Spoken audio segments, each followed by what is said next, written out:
شادی کی رونق دھواں دھواں ہو گئی تھی۔ نینا کورمی چرچ میں تنہا تھی، ڈریسنگ روم کے آئینے میں اپنے عکس کو گھور رہی تھی، حیران تھی یا پریشان مگر رو نہیں رہی تھی۔ شدت اذیت نے اسے سن کر دیا تھا، دکھ تھا، درد تھا، لیکن آنکھیں خشک تھیں۔ قیمتی لباس اور میک اپ کے ساتھ عکس ایک مثالی دلہن کی مانند تھا۔ جس نے بھی اسے دیکھا دیکھتا رہ گیا، لیکن اب کچھ نہیں تھا۔ مہمان رخصت ہو گئے تھے، سناٹا تھا، ماحول سوگوار تھا، عین وقت پر دلہا غائب تھا۔ 6 مہینے کے خواب یک لخت کرچی کرچی ہو گئے تھے۔ منصوبہ بندی، تیاری چند سطور نے خاک کر دی تھی۔ سطور ایک مختصر نوٹ کی شکل میں رسومات کے آغاز سے محض 20 منٹ پہلے موصول ہوئی تھی۔ دلہا جو 20 منٹ پہلے تک نینا کورمی کے لیے ایک بہترین شخص تھا۔ نینا، مجھے سوچنے کے لیے وقت درکار ہے۔ Sorry, I am very sorry, میں چند روز کے لیے پورٹ لینڈ سے جا رہا ہوں، پھر کال کروں گا، رابرٹ۔ نینا نے زبردستی نوٹ پھر پڑھا۔ وقت درکار ہے، وقت درکار ہے۔ دونوں ایک برس سے ساتھ تھے، 6 مہینے سے شادی کی تیاری کر رہے تھے، اور 20 منٹ قبل نوٹ آیا کہ رابرٹ کو ابھی سوچنے کے لیے وقت چاہیے۔ یہ کیسا مذاق تھا، کیسی ستم ظریفی تھی، چیرہ دستی کا کون سا انداز تھا۔ نینا، نینا، دروازہ کھولو۔ نینا کی بڑی بہن وینڈی دروازہ پیٹ رہی تھی۔ پلیز مجھے اندر آنے دو۔ نینا نے سر دونوں ہاتھوں میں تھام لیا۔ مجھے تنہا چھوڑ دو۔ تمہیں کمپنی چاہیے؟ یہاں کوئی نہیں ہے، صرف میں ہوں۔ پلیز تم بھی چلی جاؤ، نینا نے بامشکل کہا۔ گھر کیسے جاؤ گی؟ وقفے کے بعد آواز آئی۔ چلی جاؤں گی۔ میں جانتی تھی اس کمینے کو، تم نے آنکھیں بند کی ہوئی تھی۔ نینا خاموش رہی۔ باہر سکوت طاری تھا۔ کچھ دیر بعد وینڈی کے قدموں کی آواز ابھری جو دور ہوتی چلی گئی۔ نینا کی کیفیت رنج و غم کے بعد غصے میں بدل گئی تھی۔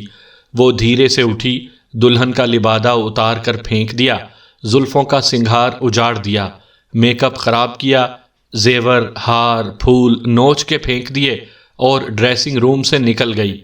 اس کا رخ باہر کی جانب تھا۔ عمر رسیدہ پادری سیلون کی آواز آئی۔ نینا، نینا، او نینا ڈیئر۔ وہ چرچ کی سیڑھیوں پر مڑی۔ مہربان بزرگ کے چہرے پر تفکر کی پرچھائی تھی۔ بیٹی، میں کچھ کر سکتا ہوں؟ ان کے انداز میں شفقت تھی۔ نینا نے نفی میں سر ہلایا۔ میں جاؤں گی۔ کیوں نہیں، کیوں نہیں، میں تمہیں چھوڑ آتا ہوں۔ سیلون نے ہمدردی سے نینا کے بازو پر ہاتھ رکھا۔ دونوں سیڑھیوں سے اتر کر عمارت کے پہلو میں اسٹاف پارکنگ کی طرف بڑھ گئے۔ سیلون نے نینا کو گاڑی میں بٹھایا اور خود ڈرائیونگ سیٹ سنبھال لی۔ کچھ دیر خاموشی چھائی رہی، پھر پادری نے مذہبی انداز میں نینا کو تسلی دینے کی کوشش کی۔ پلیز مجھے گھر چھوڑ دیجیے، وہ بولی۔ پادری سیلون نے ایگنیشن میں چابی لگائی۔ سماعت شکن دھماکہ ہوا۔ یوں لگا چرچ کی عمارت زمین بوس ہو رہی ہے۔ لکڑی اور شیشے کے ٹکڑوں کی برسات ہوئی۔ دھواں پارکنگ تک بھر آیا۔ دھیرے دھیرے سفید دھواں چھٹا۔ نینا نے دھندلی نظر پادری سیلون پر ڈالی جس کا سر شانے پر ڈھلکا ہوا تھا۔ تم دونوں بہت بڑے ایڈیٹ ہو، نارم لیڈل گرج برس رہا تھا۔ پورٹ لینڈ پولیس اسٹیشن کے کانفرنس روم میں 5 افراد موجود تھے۔ سیم نیارو خاموش تھا۔ ان کا اپنا ایک آدمی مارا گیا تھا۔ سیم کے پارٹنر گورڈن نے دفاع کیا۔ ہم نے مارٹی کو سائٹ پر جانے کی اجازت نہیں دی تھی۔ تم لوگ بم سین کے انچارج تھے، ڈسٹرکٹ اٹارنی لیڈل نے کہا۔ تمہاری ذمہ داری بنتی ہے۔ مارٹی تو نا تجربے کار تھا، اسے ضابطے کا خیال رکھنا چاہیے تھا، گورڈن نے پھر کہا۔ شٹ اپ گورڈن، سیم نے اسے خاموش کیا۔ میں اپنی پوزیشن واضح کر رہا ہوں۔ کوئی فرق نہیں پڑے گا، نزلہ ہم پر ہی گرتا ہے۔ سیم کرسی میں پیچھے کی جانب گیا اور ڈسٹرکٹ اٹارنی کی آنکھوں میں آنکھیں ڈالی۔ مسٹر ڈی اے، کیا چاہتے ہو؟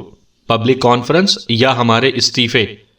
کوئی استعفیٰ نہیں مانگ رہا، چیف کوپر سمتھ نے مداخلت کی، اور موجودہ بحث فضول ہے۔ انضباطی کارروائی ہونی چاہیے، ایک پولیس آفیسر مارا گیا ہے، ڈی اے لیڈل نے کہا۔ کیا میں نہیں جانتا؟ کوپر سمتھ نے برہمی کے ساتھ کہا۔ بیوہ کو جواب مجھے دینا ہے، خونخوار رپورٹرز نے نہیں۔ یاد رکھو، آدمی ہمارا گرا ہے کوپ، کوئی وکیل نہیں۔ سیم نے حیرت سے چیف کو دیکھا۔ یہ ایک نیا تجربہ تھا کہ کاپر سمتھ ان کی سائیڈ لے رہا تھا؟ اس کی شناخت تھی کہ وہ بہت کم بولتا تھا۔ بزنس کی طرف آؤ، چیف نے کہا۔ ایک بامبر ٹاؤن میں موجود ہے اور ہماری معلومات ہی کتنی ہے۔ چیف نے سیم کی طرف دیکھا جو نئی بم ٹاسک فورس کا ہیڈ تھا۔ کچھ زیادہ نہیں، سیم نے تسلیم کیا۔ اس نے ایک فولڈر کھول کر کاغذات میز پر موجود 4 افراد میں تقسیم کیے: گورڈن، لیڈل، کاپر سمتھ اور ایرنی ٹاکیڈا۔ ٹاکیڈا مین اسٹیٹ کرائم لیب کا ایکسپلوزیو ایکسپرٹ تھا۔ پہلا دھماکہ رات 2:30 بجے، دوسرا بلاسٹ رات 2:45۔ گودام کے نائٹ واچ مین نے نوٹ کیا تھا کہ کوئی نقب زن اندر گیا ہے۔ وہ بھی تفتیش کے لیے عمارت کے اندر گیا۔ تلاش کے دوران ایک آفس کے اندر اس نے دھماکہ خیز ڈیوائس دیکھی۔ اس نے 1:30 بجے کال کی۔ گورڈن 1:50 اور میں 2 بجے وہاں پر پہنچا۔ نائٹ واچ مین کے مطابق عمارت خالی تھی۔ فی الفور عمارت کے گرد حصار قائم کر دیا گیا اور ڈیوائس کو ناکارہ کر دیا گیا۔ ٹاپ وینٹ کنٹینر ٹرک پہنچتے ہی 2:30 بجے پہلا دھماکہ ہوا۔ ہماری خوش فہمی دور ہو گئی۔ ہم نے عمارت کی تلاشی لینے کا فیصلہ کیا، تاہم اس سے پہلے ہی 15 منٹ بعد دوسرا دھماکہ ہوا۔ مارٹی کو حصار سے دور رہنا چاہیے تھا۔ وہ دوسرے دھماکے میں مارا گیا۔ سیم نے اٹارنی کو دیکھا جس کا منہ بند تھا۔ ڈائنامائٹ پر ڈپو پون کا لیبل تھا۔ سیم نے بات مکمل کی۔ تم گزشتہ برس اسپیکٹرا لومبنگ کی بات کر رہے ہو؟ چیف نے سوال کیا۔ اس امکان کو رد نہیں کیا جا سکتا، سیم نے جواب دیا، لیکن اسپیکٹرا کا کیس تو کلوز ہو گیا تھا۔ وہ خود بھی ملک سے فرار ہو گیا تھا، لیکن چوری شدہ ڈائنامائٹ کافی تعداد میں ابھی تک برآمد نہیں ہوئے۔ بم کون بنا رہا ہے؟ چیف نے سوال کیا۔ اس کا شاگرد ہو سکتا ہے، سیم نے کہا۔ اس کے پاس ماسٹر کی ٹیکنیک بھی ہے اور ماسٹر کی سپلائی بھی۔ تم نے تصدیق نہیں کی ہے کہ ڈائنامائٹ اسی چوری شدہ لاٹ میں سے ہیں؟ لیڈل نے کہا۔ ہمارے پاس کچھ اور شواہد بھی ہیں، سیم نے ٹاکیڈا کو اشارہ کیا۔ ٹاکیڈا میز پر موجود رپورٹس کی طرف متوجہ تھا۔ ہم نے جو مواد اکٹھا کیا ہے، اس نے بولنا شروع کیا، اس کی مدد سے ہم ڈیوائس کی ابتدائی شکل تک پہنچ سکتے ہیں۔ ہم جانتے ہیں کہ electric action fuse electronic delay action کے باعث اڑتا ہے۔ جواب میں پرائما ڈیٹونیشن کوڈ کے ذریعے ڈائنامائٹ تک شعلہ یا چنگاری جاتی ہے۔ دھماکہ خیز مواد کی سٹکس کی چوڑائی 2 انچ تھی، جو بنڈل کی شکل میں سبز ٹیپ میں لپٹی ہوئی تھیں۔ یہ ویسا ہی ڈیلے سرکٹ تھا جو ونسنٹ اسپیکٹرا نے گزشتہ برس بامبنگ میں استعمال کیے تھے۔ یہ کیسے ہو سکتا ہے؟ لیڈل نے اظہار حیرت کیا۔ ظاہر ہے اسپیکٹرا نے اپنا ہنر ہونہار شاگرد تک پہنچا دیا۔ اب ہمارے سامنے دوسری جنریشن کا بامبر ہے، سیم نے کہا۔ اسپیکٹرا ایک بے رحم خونی تھا جو دولت کے لیے خوبی کے ساتھ اپنا کام سر انجام دیتا تھا۔ امکان ہے کہ نیا بامبر بھی پیسے کے لیے کام کر رہا ہے۔ ہمیں اس کے انداز اور سٹائل کو کیچ کرنا ہوگا۔ کیا مطلب؟ لیڈل بولا۔ کیا وہ پھر ہٹ کرے گا؟ سیم نے تھکے ہوئے انداز میں اسبات میں سر ہلایا۔ بدقسمتی سے میں یہی کہنا چاہ رہا ہوں۔ اسی وقت ایک پٹرول وومن نے دروازے پر دستک دے کر اندر جھانکا۔ معاف کیجیے، لیکن سیم اور گورڈن کے لیے کال ہے۔ میں دیکھتا ہوں۔ گورڈن نے کرسی چھوڑ دی اور دیوار پر نصب فون کی جانب گیا۔ فی الحال ہم پچھلے قدم پر ہیں، سیم نے لیڈل سے کہا۔ کوئی شناخت نہیں ہے، نہ کوئی فنگر پرنٹس اور نہ ہی کوئی شہادت۔ چیف، گورڈن نے قطع کلامی کی، ایک اور دھماکے کی رپورٹ ہے۔ سیم نے کرسی چھوڑ دی اور دروازے کی طرف حرکت کی۔ واٹ؟ چیف کا چہرہ تفکر کا آئینہ دار تھا۔ کوئی اور گودام؟ لیڈل نے سوال کیا۔ نہیں، گورڈن نے جواب دیا، چرچ۔ جائے حادثے پر رسائی ممنوع حصار کے ذریعے بند کر دی گئی تھی۔ سیم اور گورڈن چرچ پہنچے تو سڑکوں پر ہجوم تھا۔ کوئی جانی نقصان؟ سیم نے پولیس انچارج سے استفسار کیا۔ نہیں، جواب آیا۔ خالص لک، شادی کی تقریب کے باوجود چرچ خالی تھا۔ کس کی شادی تھی؟ کوئی ڈاکٹر تھا۔ دلہن وہاں پٹرول کار میں بیٹھی ہے۔ وہ اور پادری دھماکے کے گواہ تھے۔ میں اس سے بعد میں بات کروں گا اور پادری سے بھی۔ اس وقت میں عمارت میں دوسری ڈیوائس کی غیر موجودگی کی تسلی کرنا چاہتا ہوں۔ سیم نے سٹیل پلیٹ کی دوہری زرہ لی اور حفاظتی ماسک سر پر رکھا۔ دوسرا بم ٹیکنیشین حفاظتی انتظام کے ساتھ حکم کا منتظر تھا۔ گورڈن ٹرک کے قریب ضروری سامان کے ساتھ بم کیری کرنے کے لیے تیار تھا۔ سیم نے اشارہ کیا اور ٹیکنیشین کے ساتھ اندر قدم رکھا۔ مخصوص بو نے اسے احساس دلایا کہ دھماکہ ڈائنامائٹ کا نتیجہ تھا۔ کوئی بات کیے بغیر دونوں نے مختلف سمتوں میں قدم بڑھائے۔ مارٹی کی موت سیم کے ذہن میں تھی۔ وہ خود عمارت کلیئر کیے بغیر کسی آفیسر کو اندر نہیں آنے دے سکتا تھا۔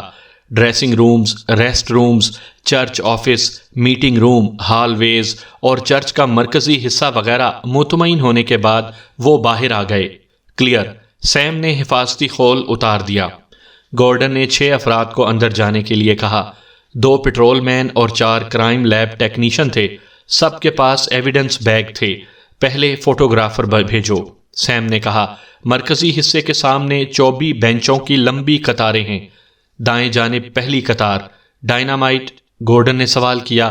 سیم نے اثبات میں سر ہلایا۔ پادری کہاں ہے؟ ہسپتال، سینے کی تکلیف۔ کسی نے اس سے بات کی تھی؟ پیٹرول مین، گورڈن نے جواب دیا، اور دلہن وہاں ہے۔ سیم پیٹرول کار کی طرف بڑھ گیا۔ وہ فرنٹ پیسنجر سیٹ پر موجود تھی۔ سیم گھوم کر ڈرائیونگ سیٹ پر بیٹھ گیا۔ وہ بے حس و حرکت سامنے دیکھ رہی تھی۔ سیم نے اس کے بے ترتیب لباس اور حلیے کا جائزہ لیا۔ خراب صورتحال کے باوجود لڑکی کے بیضوی حسین چہرے پر کوئی خاص فرق نہیں آیا تھا۔ مس، میں پورٹلینڈ پولیس کا ڈیٹیکٹو سیم نیوارد ہوں۔ میں گھر جانا چاہتی ہوں، سریلی آواز آئی۔ میں پہلے ہی کئی آفیسرز سے بات کر چکی ہوں۔ ٹھیک ہے، میں چند سوالات کروں گا۔ چند سوالات؟ ہاں، چند اہم سوالات، بہت سارے غیر ضروری سوالات کے مقابلے میں کافی ہوں گے۔ لڑکی نے ٹھنڈی سانس بھری۔ اس کے چہرے پر تھکن تھی۔ اگر میں تمہارے سوالات کے جوابات دے دوں تو تم مجھے گھر جانے دو گے؟ وعدہ کرتا ہوں۔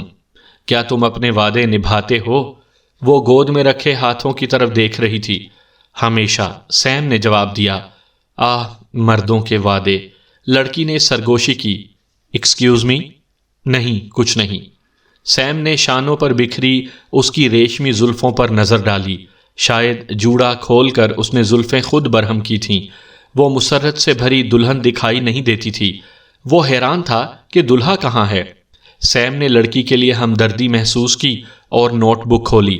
تمہارا نام اور مکمل پتہ؟ نینا مارگریٹ کورمی، 318 اوشین ڈیوڈ ڈرائیو۔ سیم نے نظر اٹھائی۔ نینا اس کی جانب نہیں بلکہ اپنے ہاتھوں کو دیکھ رہی تھی۔ اوکے مس کورمی، وہ بولا۔ کیا تم تفصیل سے بتاؤ گی کہ کیا ہوا تھا؟ جیسے کوئی غبارہ بہت زور سے پھٹتا ہے، نینا نے کہا۔ کیا میں جاؤں؟ کیا مطلب غبارہ پھٹتا ہے؟ زوردار دھماکہ اور بہت سارا دھواں۔ کیا میں جاؤں؟ دھواں؟ دھوئیں کا رنگ؟ واٹ؟ رنگ سفید یا سیاہ؟ کوئی فرق پڑتا ہے؟ پلیز جواب دو۔ نینا نے گہری سانس لی اور اکتائے ہوئے انداز میں کہا، سفید میرا خیال ہے۔ خیال ہے؟ آل رائٹ، مجھے یقین ہے۔ نینا نے پہلی مرتبہ گردن گھما کے سیم کی طرف دیکھا۔ غیر متوقع طور پر اس کے سامنے ایک وجیح چہرہ تھا۔ عمر کم و بیش 40 تھی۔ بال ڈارک براؤن، نمایاں عنصر سیم کی سبز گہری آنکھیں تھیں، چمکدار، کسی رومانٹک مووی کاپ کی مانند۔ لیکن یہاں کوئی مووی کاپ نہیں تھا بلکہ ایک فرض شناس اور اچھا پولیس مین تھا۔ ہاں، چارمنگ تھا۔ کشادہ سینے پر بیج تھا۔ وہ ڈیوٹی پر تھا جس کی نگاہیں گواہ کو ناپ تول رہی تھیں۔ نینا نے نظر نہیں ہٹائی۔ وہ سوچ رہی تھی، یہ میں ہوں، ایک مسترد ٹھکرائی ہوئی دلہن۔ وہ غالباً سوچ رہا ہوگا کہ میرے ساتھ کیا غلط ہوا ہے، میرے اندر کون سی خوفناک برائی تھی۔ ہاں، دھواں سفید تھا، کیا فرق پڑتا ہے؟ میرے سینے میں بھی تو دھواں ہی دھواں ہے، اس نے سوچا۔ فرق پڑتا ہے، وہ بولا۔ سفید دھواں کاربن سے عاری ہوتا ہے۔ اوہ، آئی سی۔ وہاں شعلے تھے؟ نہیں، لیکن میرے اندر جو آگ لگی ہے، نینا کے سوختہ دل نے کہا۔ کسی بھی قسم کی بو محسوس کی تھی؟ نہیں، میں اس وقت باہر فادر کے ساتھ کار میں بیٹھی تھی۔ دھماکے سے پہلے تم نے چرچ کے آس پاس کسی کو دیکھا تھا؟ سب لوگ جا چکے تھے۔ کیا میں جا سکتی ہوں؟ مجھے اپنا وعدہ یاد ہے۔ کسی اجنبی کو دیکھا تھا؟ دونوں ایک دوسرے کو دیکھ رہے تھے۔ نہیں، نینا نے جواب دیا۔ کیا یہ گیس کی وجہ سے تھا؟ نہیں، ڈائنامائٹ بم۔ نینا نے خوف محسوس کیا۔ مطلب یہ حادثہ نہیں تھا؟ مس نینا وہ گنگ سبز آنکھوں میں دیکھ رہی تھی۔ کیا بات تھی اس کی آنکھوں میں؟ وہ آنکھیں بھی نینا کو ڈرا رہی تھیں، جذبات سے آری نگران آنکھیں۔ میں اپنے اگلے سوال کے لیے پیشگی معذرت خواہ ہوں، لیکن تم سمجھ سکتی ہو کہ یہ بے معنی نہیں ہے۔ نینا نے حلق تر کرنے کی کوشش کی۔ کیسا سوال؟ تم کسی کو جانتی ہو جو تمہیں زندہ نہیں دیکھنا چاہتا ہو؟ یہ پاگل پن ہے، بے تکی سی بات ہے۔ مجھے امکانات کا جائزہ لینا پڑتا ہے، سیم نے کہا۔ کیسا امکان؟ کیا بم میرے لیے تھا؟ تمہاری شادی کا شیڈیول 2 بجے تھا، دھماکہ 2:40 پر ہوا۔ بم چرچ کے مرکز میں فرنٹ روز کے قریب تھا۔ چرچ میں جو کچھ میں نے دیکھا ہے اس کے بعد کوئی شبہ نہیں کہ بلاسٹ کے بعد تم اور تمہاری پوری پارٹی ماری جاتی۔ ہم گیس لیک کی بات نہیں کر رہے ہیں، یہ بم تھا۔ مجھے معلوم کرنا ہے کہ ٹارگٹ کون تھا۔ نینا خاموش تھی۔ بھیانک امکانات کو ہضم کرنا بہت مشکل تھا۔ سیم نے مہمانوں اور چرچ میں موجود افراد کے نام لکھے۔ اگر یہ صحیح ہے تو میرا ٹارگٹ ہونا ناممکن ہے۔ تمہیں اس بات پر کیوں یقین ہے؟ سیم نے سوال کیا۔ کیونکہ میرا کوئی دشمن نہیں، کیونکہ کوئی مجھے مردہ نہیں دیکھنا چاہتا۔ وہ یک لخت آواز کے ساتھ رو پڑی۔ سیم سٹ پٹا کر رہ گیا۔ باہر ایک پولیس مین نے گردن گھما کے دیکھا۔ سیم نے ہاتھ لہرا کر اوکے کا اشارہ کیا۔ نینا نے دامن کو مٹھیوں میں سمیٹا ہوا تھا۔ یہ آدمی کھردرا تھا، انسانی احساسات اور جذبات سے بے بہرا۔ نینا کا بدن کانپ رہا تھا۔ ٹھنڈ نہیں تھی، لیکن اس کے ساتھ بیٹھے ہوئے آدمی کے مشینی انداز نے نینا کے بدن کی حرارت سمیٹ لی تھی۔ کیا ہم مزید جائزہ لے سکتے ہیں؟ سیم کی سپاٹ آواز آئی۔ نینا چپ تھی۔ مس نینا، تمہارا کوئی ایکس بوائے فرینڈ، کوئی ایسا شخص یا ہستی جو اس شادی سے ناخوش ہو؟ نہیں، 1 سال میں کوئی نہیں، نینا نے سرگوشی کی۔ 1 سال؟ مطلب 1 سال سے تم صرف اپنے منگیتر کے ساتھ ہو؟ ہاں۔ پلیز اس کا نام اور پتہ؟ Doctor Robert David Baldacci, 318 Ocean View Drive. وہی پتہ جو تمہارا ہے؟ ہم ساتھ رہتے تھے۔ شادی کینسل کیوں ہوئی تھی؟ نینا نے آخری لمحات کے نوٹ کے بارے میں بتایا۔ یعنی یہ اس کا فیصلہ تھا؟ تم وجہ جانتی ہو؟ نینا نے اچانک ایک کڑوا کہکہا لگایا۔ ڈیٹیکٹیو، میں زمین ہلا دینے والے نتیجے پر پہنچی ہوں۔ وہ یہ کہ مردوں کا دماغ ایک مسٹری ہے۔ اس نے تمہیں کوئی اشارہ یا تنبیہ نہیں کی تھی؟ سیم نے سوال کیا۔ یہ اتنا ہی غیر متوقع تھا جتنا بم دھماکہ۔ کتنے بجے شادی کینسل ہوئی تھی؟ تقریباً 1:30 بجے اعلان کر دیا گیا تھا۔ ممکن ہے رابرٹ واقعی کسی مشکل میں پھنس گیا ہو، سیم نے رائے زنی کی۔ ناممکن، نینا نے تردید کی۔ تم اس سے کیوں نہیں پوچھ لیتے؟ نینا نے براہ راست سیم کی آنکھوں میں جھانکا۔ میں اپنا ذہن کھلا رکھتا ہوں، ہو سکتا ہے دھماکے میں اس کا ہاتھ ہو۔ خدا کے لیے، یہ اس کے بس کی بات نہیں، وہ ایک ڈاکٹر ہے۔ اوکے، میں اس سے بات کروں گا۔ فی الحال دوسرے امکانات کا جائزہ لیتے ہیں، مثلاً ملازمت۔ میں میڈیکل سینٹر کے ایمرجنسی سیکشن میں بحیثیت نرس کام کرتی ہوں۔ وہاں کوئی پرابلم، کوئی تنازع، کسی کے ساتھ مسابقت وغیرہ؟ نہیں، ایسی کوئی بات نہیں۔ کسی جانب سے دھمکی، مثلاً کسی مریض کی جانب سے؟ نینا بھڑک اٹھی۔ تم سمجھتے ہو کہ اگر میرا کوئی دشمن ہے تو میں بے خبر رہوں گی؟ ایسا ممکن ہے؟ تم بہترین کوشش کر رہے ہو کہ میں کسی وسوسے یا دماغی خلل میں مبتلا ہو جاؤں۔ میں صرف یہ چاہ رہا ہوں کہ تم ماضی میں جھانکو، اپنی ذاتی زندگی کو کھنگالو، ہر اس ہستی کے بارے میں سوچو جہاں امکان ہو کہ وہ تمہیں ناپسند کرتا یا کرتی ہے۔ نینا نے نشست سے ٹیک لگا کر آنکھیں بند کر لیں۔ یوں لگا جیسے وہ تھک گئی ہے، بور ہو گئی ہے، لیکن وہ سوچ رہی تھی سب کے بارے میں، بہن، ماں، باپ، جارج کے بارے میں جس نے کم عمر لڑکی سے چوتھی شادی رچائی تھی، سنہرے بالوں والی چوتھی بیوی گولڈن ٹرافی کے مانند تھی، جس کے نزدیک نینا کی کوئی اہمیت نہیں تھی۔ اہم نینا کے باپ جارج کی دولت تھی، بڑی بہن سے نینا کے تعلقات میں گرم جوشی مفقود تھی۔ یہ ایک الجھی ہوئی فیملی تھی، تاہم قتل کی کوئی وجہ نہیں تھی۔ ایسی کوئی بات نہیں ہے۔ کچھ دیر بعد نینا نے جواب دیا۔ All right. سیم نے نوٹ بک بند کی۔ مس نینا، میرا خیال ہے کہ فی الحال اتنا کافی ہے۔ فی الحال؟ ہاں، دیگر افراد سے تفتیش کے بعد تم سے غالباً مزید سوالات کی ضرورت پیش آئے گی۔ سیم نے کار کا دروازہ کھولا۔ اس دوران میں تمہارے ذہن میں کوئی بھی بات آئے مجھے کال کرنا۔ سیم نے اپنا کارڈ آگے بڑھایا۔ پولیس سوئچ بورڈ کے ذریعے میں 24 گھنٹے رابطے میں آ سکتا ہوں۔ یعنی میں گھر جا سکتی ہوں؟ ہاں۔ سیم کار سے اترا تو نینا کو اس کی دراز قامت کا اندازہ ہوا۔ کوئی مسئلہ؟ سیم نے اسے پیٹرول کار میں بیٹھے دیکھ کر سوال کیا۔ میرے پاس کار ہے نہ فون۔ کیا تم میری ماں کو کال کر کے بلا سکتے ہو؟ وہ مجھے یہاں سے لے جائیں گی۔ تمہاری ماں؟ سیم نے اطراف میں متلاشی نگاہ دوڑائی۔ میں تمہیں چھوڑ آتا ہوں۔ میں نے کال کرنے کے لیے کہا تھا، وہ بولی۔ کوئی بات نہیں، ویسے بھی مجھے جلد یا بدیر وہاں جانا تھا۔ کیوں؟ وہ تقریب میں شریک تھیں، ان سے بات کرنی ضروری ہے۔ سیم نے اسے گاڑی سے باہر نکالنے کے لیے ہاتھ بڑھایا۔ نینا اس کے تیز رفتار فیصلے کے بارے میں سوچ رہی تھی۔ نینا اندرونی کشمکش کا شکار تھی۔ اس نے بڑھا ہوا ہاتھ نہیں تھاما تھا۔ مس نینا؟ بالآخر نینا نے دروازہ کھول کر اس کا ہاتھ پکڑا اور عروسی لباس سمیٹ کر باہر آئی۔ اپنی ہیئت قضائی پر وہ خود ہی کوفت محسوس کر رہی تھی۔ نینا نے پہلی مرتبہ ڈیٹیکٹیو کے چہرے پر خفیف سی نرمی محسوس کی۔ سیم کی رہنمائی میں وہ اس کی کار تک گئی۔ کار نیلے رنگ کی ٹورس تھی۔ سیم نینا کو بٹھا کر اپنے ساتھیوں کو بریف کرنے لگا۔ نینا کے نزدیک وہ برف سے بنا ایک روبوٹ تھا۔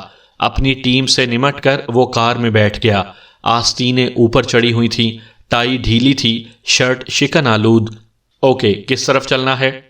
کیپ الزبتھ، دیکھو تم مصروف ہو، میرے ساتھی دیکھ رہے ہیں۔ تمہیں چھوڑ کے تمہاری ماما سے بات کرنے کے بعد ہسپتال میں فادر سے ملوں گا۔ گریٹ، ایک پتھر سے 3 پرندے مارو گے، نینا نے تبصرہ کیا۔ میں کاہلی کے خلاف ہوں۔ بقیہ سفر خاموشی سے طے ہوا۔ اگرچہ نینا خاموش طبع نہیں تھی اور نہ ہی تنہائی پسند، تاہم وہ سمجھ رہی تھی کہ اس سرد مزاج سراغ رساں سے بات چیت بے معنی ہے۔ کسی بھی قسم کی گفتگو سیم کے سر پر سے گزر جائے گی۔ کہیں موہوم خواہش موجود تھی کہ وہ سیم سے بات کرے، تاہم وہ خاموشی سے کھڑکی سے باہر دیکھتی رہی۔ ذہن میں گزرے وقت کی فلم چل رہی تھی۔ رابرٹ کے معاملے میں اس نے حماقت کا مظاہرہ کیا تھا۔ وہ رابرٹ کی ڈریم گرل نہیں تھی۔ خود اس کی فیملی نینا کو سمجھ نہیں پائی تھی۔ وہ نینا کی جاب نرسنگ کے بھی خلاف تھے، لیکن ڈاکٹر رابرٹ سے شادی پر مطمئن تھے۔ تاہم سب کچھ الٹ گیا۔ احساس خفت نے نینا کو روند ڈالا تھا۔ دھماکے میں مرنا یا بچنا اتنا اہم نہیں تھا جتنی اہمیت اس ذلت کی تھی جو اسے اٹھانی پڑی۔ دھماکے کی منطق نینا کے ذہن کی گرفت سے باہر تھی، اور اب وہ سبز آنکھوں والے برفانی روبوٹ کے ساتھ سفر کر رہی تھی۔ تمہاری ہمت قابل ستائش ہے، اچانک روبوٹ بول اٹھا۔ نینا نے چونک کر گردن گھمائی۔ Excuse me? تم نے غیر معمولی سکون سے صورتحال کا سامنا کیا۔ مجھے نہیں معلوم اور کیا کیا جا سکتا تھا۔ بم دھماکے کے بعد عموماً ہسٹیریا پہلا رد عمل ہوتا ہے۔ میں ایمرجنسی سیکشن کی نرس ہوں، نینا نے کہا۔ پھر بھی تمہارے لیے یہ ایک شوق تھا۔ سیم نے پل بھر کے لیے اسے دیکھا اور فوراً نظر ہٹا لی۔ تمہاری فیملی کو تمہارے ساتھ ہونا چاہیے تھا۔ میرا مطلب ہے دھماکے سے پہلے ہی تمہیں سہارے کی ضرورت تھی۔ میں نے خود ان کو گھر بھیج دیا تھا۔ میرے خیال میں تنہائی بہتر تھی۔ جب کوئی جانور زخمی ہو جاتا ہے تو اپنے زخم چاٹنے کے لیے اسے تنہائی درکار ہوتی ہے۔ یہ کسی نرس کا جواب ہے یا فلسفی کا؟ سیم نے پھر گردن پھیری۔ دونوں کی نگاہ ٹکرائی، تاہم کنیکشن دوبارہ ایک ساتھ میں ٹوٹ گیا۔ نرس کا، زخمی نرس کا جواب ہے یہ، نینا بولی۔ میں سمجھتا ہوں کہ اس وقت یہ گفتگو تمہارے لیے مناسب نہیں ہے۔ روبوٹ کی آواز میں خفیف سا گداز تھا۔ لیکن شاید تم میرے لیے ایک سوال کا جواب دے سکو۔ دھماکے کا ٹارگٹ کوئی اور بھی ہو سکتا تھا کیا فادر سیلون؟ نینا نے نفی میں سر ہلایا۔ ناممکن، وہ نہایت نرم دل اور نیک انسان ہے۔ پارٹی میں کوئی اور ٹارگٹ ہو سکتا تھا۔ میں کچھ نہیں کہہ سکتی۔ تمہاری بہن وینڈی؟ میں نہیں جانتی مسٹر سیم۔ اوکے، ہم مرکزی کھلاڑی کی طرف آتے ہیں جو اچانک قطعی غیر متوقع طور پر کچھ دیر قبل غیر حاضر ہو گیا۔ نینا نے سکون کی سانس لی۔ لیکن رابرٹ کے بارے میں کیا کہہ سکتی ہوں؟ اس نے سوچا، جبکہ میں خود اندھیرے میں ہوں۔ ٹورس کیپ الزبتھ کے قریب تھی۔ نینا کی اندرونی اذیت ابھرنے لگی۔ بہت کم وقت میں اس نے 2 شاک برداشت کیے تھے، البرٹ اور بم بلاسٹ۔ اب گھر کے قریب اس کے ہاتھ کانپ رہے تھے۔ وہ اشک باری سے بچنے کی کوشش کر رہی تھی۔ دروازہ نینا کی ماں نے کھولا تھا۔ او میری پیاری نینا! اس نے شکستہ حال نینا کو دیکھ کر ہاتھ پھیلائے۔ نینا بے اختیار شاخ سے ٹوٹے پتے کی مانند ماں کی باہوں میں سما گئی۔ جذباتی کیفیت میں نینا فوراً نوٹ نہیں کر سکی کہ لائڈا اپنے سبز ریشمی لباس کو بچانے کے لیے جلد ہی الگ ہو گئی تھی، لیکن نینا نے اس کا سوال سن لیا۔ رابرٹ کی کوئی خبر ملی؟ لائڈا نے سوال کیا۔ ڈیئر، بیٹھ کر کوئی حل نکالا جا سکتا ہے۔ موم، میں اس موضوع پر بات نہیں کرنا چاہتی، رابرٹ سے نہ کسی اور سے۔ نینا پیچھے ہٹ گئی۔ تمہارا غصہ بجا ہے، لیکن کیا آپ برہم نہیں ہیں؟ نینا نے کہا۔ میں ہوں۔ اس نے ٹھیک نہیں کیا۔ سیم نے کھنکار کر اپنی موجودگی کا احساس دلایا۔ لائڈا نے توجہ نینا کی جانب سے ہٹا لی۔ میں ڈیٹیکٹو سیم نیوارد ہوں، پورٹلینڈ پولیس، اس نے کہا۔ آپ مسز کورمی ہیں؟ اب میں مسز وارنسٹن ہوں۔ ہو کیا رہا ہے؟ پولیس کا کیا کام ہے؟ میڈم، چرچ میں بم بلاسٹ ہوا ہے، میں تحقیقات کر رہا ہوں۔ تم سنجیدہ ہو؟ لائڈا نے سیم کو گھورا۔ 100%۔ خوش قسمتی رہی کہ شادی ٹلنے کی وجہ سے کوئی نقصان نہیں ہوا۔ دفعتاً لائڈا کا چہرہ سفید پڑ گیا۔ وہ ایک قدم پیچھے ہٹ گئی۔ مسز وارنسٹن، میں چند سوالات کرنا چاہتا ہوں، سیم نے آگے بڑھتے ہوئے کہا۔ نینا پہلے ہی بہت کچھ سن چکی تھی۔ وہ وہاں نہیں رکی، سیڑھیاں طے کر کے اوپر سیدھے اپنے کمرے میں چلی گئی، لباس تبدیل کیا اور بیڈ پر بیٹھ کر رونے لگی۔ لائڈا اور وارنسٹن اپنی بیٹی سے مختلف تھیں، البتہ دونوں کے بال سیاہ تھے۔ اس نے خود کو سنبھال کر رکھا تھا، ماں کے بجائے نینا کی بڑی بہن لگتی تھی۔ سیم نے لاؤنج کا جائزہ لیا۔ اسے احساس ہوا کہ وہ کسی رئیس کے گھر میں کھڑا ہے۔ وہ لائڈا کو بتا چکا تھا کہ یہ پہلا بلاسٹ نہیں تھا۔ لائڈا گودام والے گزشتہ ہفتے کے دھماکے سے آگاہ تھی۔ اس کی رائے تقریباً درست تھی کہ یہ منظم کرائم کا اشارہ ہے، تاہم وہ یہ سمجھنے سے قاصر تھی کہ اسے چرچ سے کیسے ملایا جا سکتا ہے۔ سوال جواب کے دوران اس نے لا علمی کا اظہار کیا۔ اس کے بیان کے مطابق چرچ کا انتخاب نینا نے کیا تھا۔ سیم کوئی اہم معلومات حاصل نہ کر سکا۔ نئی بات یہ تھی کہ لائڈا کا موجودہ شوہر فلائٹ میں تاخیر کے باعث پارٹی میں موجود نہیں تھا۔ اس کا سابقہ شوہر جارج اپنی چوتھی بیوی کے ساتھ شریک محفل تھا۔ مسز وارنسٹن، کیا آپ کے شوہر کا کوئی دشمن یا حریف؟ لائڈا نے مسکرا کر جواب دیا۔ ڈیٹیکٹو، جہاں دولت ہوتی ہے وہاں دشمن یا حریف بھی ہوتے ہیں۔ آپ کے ذہن میں کوئی خاص نام؟ وہ سمجھ گیا تھا کہ نینا کی سگی ماں کے سامنے ہے۔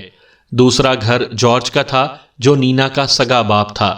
دونوں گھر والوں میں طلاقیں ہوئی تھیں۔ تم ایڈورڈ وارنسٹن سے معلوم کر سکتے ہو، وہ بولی۔ ضرور، سیم کھڑا ہو گیا۔ میں معلوم کروں گا۔ اس نے سر کی جنبش کے ساتھ باہر کا رخ کیا۔ ڈرائیونگ کے دوران اس کے ذہن میں مختلف سوالات چکرا رہے تھے۔ سب سے بڑا سوال ڈاکٹر رابرٹ کے بارے میں تھا۔ اسی کی غیر حاضری تھی جس نے درجنوں زندگیاں بچا لی تھیں۔ کیا یہ خوش قسمتی تھی؟ کیا ڈاکٹر نے کسی قسم کی وارننگ وصول کی تھی؟ کیا وہ خود ٹارگٹ تھا؟ کیا یہ اتفاق تھا یا کوئی منصوبہ؟ لاشعوری طور پر خیالات کی روح نینا کورمی کی طرف بہہ نکلی۔ وہ چہرہ، حسن بھولنے والا نہیں تھا۔ سیم بدترین حالات میں نینا کی جرأت سے بھی متاثر تھا۔ خود ترسی کا مظاہرہ کرنے کے بجائے اس نے اپنا سر بلند رکھا تھا۔ سیم نا تجربے کار عام آفیسر نہیں تھا۔ طویل کیریئر میں اس نے ہر کیس میں جذبات، پسند ناپسند کو طاق پر رکھا تھا۔ وہ جانتا تھا کہ ایک کامیاب ڈیٹیکٹو کے لیے یہ عنصر کتنا اہم ثابت ہوتا ہے، لیکن یہ لڑکی حیرت انگیز تھی۔ وہ ڈاکٹر رابرٹ سے ملنے کے لیے بے چین تھا۔ 5 بجے آخرکار نینا کمرے سے برآمد ہوئی۔ انتشار کی کوئی علامت نظر نہیں آ رہی تھی۔ وہ جین اور ٹی شرٹ میں ملبوس تھی۔ پرسکون انداز میں اس نے سیڑھیاں طے کیں۔ لیونگ روم میں موم تنہا تھیں۔ سیم جا چکا تھا۔ لائڈا نے جام ہونٹوں سے لگایا۔ نینا دیکھ رہی تھی کہ جام والے ہاتھ میں معمولی لرزش تھی۔ موم، آپ ٹھیک ہو؟ او ہاں، لائڈا چونکی، شانے اچکائے۔ تم کیسی ہو؟ میں ٹھیک ہوں۔ نینا نے موم کو دیکھا۔ دونوں خاموش تھیں۔ ماں بیٹی کے درمیان ایک انوکھی خلیج حائل تھی۔ یہ دونوں کی سمجھ سے پرے تھی، یا دونوں نے سمجھنے کی کوشش نہیں کی تھی۔ وہ کیا کہہ رہا تھا؟ نینا کا اشارہ سیم کی جانب تھا۔